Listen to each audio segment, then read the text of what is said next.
আসসালামু আলাইকুম। Each other versus one another. Each other এবং ওয়ান অ্যানাদারের মধ্যে পার্থক্য কোথায়? প্রথমেই বলি, ইচ আদার এবং ওয়ান অ্যানাদার দুটোই রেসিপ্রোকাল প্রোনাউন। পার্থক্যটা কোথায়? খুব সিম্পল। ইচ আদার আপনি তখন ব্যবহার করবেন যখন দুইয়ের মধ্যে বোঝাবেন, দুইয়ের মধ্যে অর্থাৎ দুইজন ব্যক্তির মধ্যে যখন আপনি বোঝাবেন। ওয়ান অ্যানাদার আপনি তখন ব্যবহার করবেন যখন আপনি দুইয়ের অধিক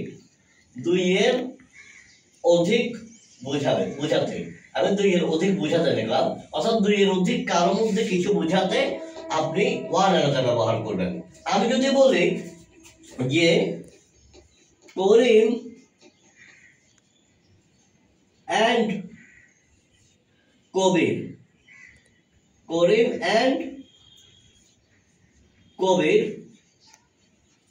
হেল্প, তখন কি আমি ইচ আদার বলবো নাকি ওয়ান অ্যানাদার বলবো? করিম একজন, কবির একজন, মোট দুইজন। দুইয়ের মধ্যে বোঝাতে each other, help each other. দুইয়ের মধ্যে বোঝাতে ইচ আদার। আমি যদি বলি দা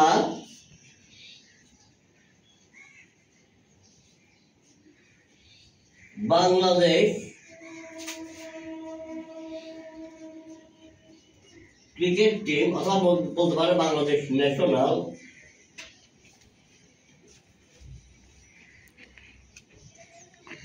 cricket team players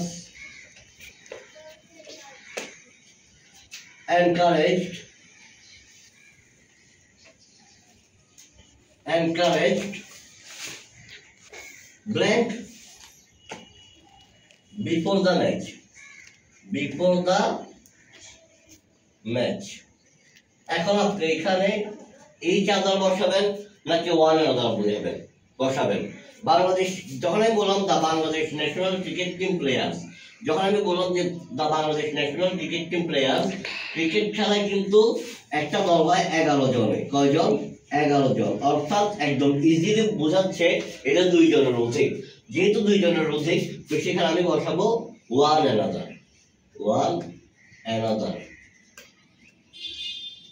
The Bangladesh national cricket team players encourage one another before the match.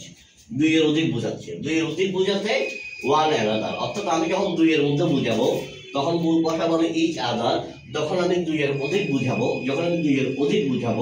তখন আমি ব্যবহার করব ওয়ান অ্যানাদার। দুইয়ের মধ্যে হলে ইচ আদার, আর দুইয়ের অধিক হলে ওয়ান অ্যানাদার। খুবই সহজ। এখন লাস্ট আপনাদের জন্য একটা কুইজ,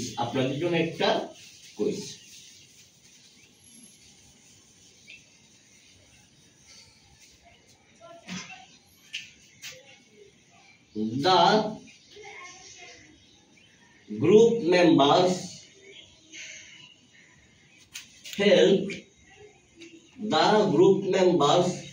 helped blank. এখানে কি আপনার ইচ আদার হবে নাকি ওয়ান অ্যানাদার হবে? এটা আপনাদের জন্য রেখে দিলাম, এটা আপনারা জানাবেন। ধন্যবাদ। আসসালামু আলাইকুম।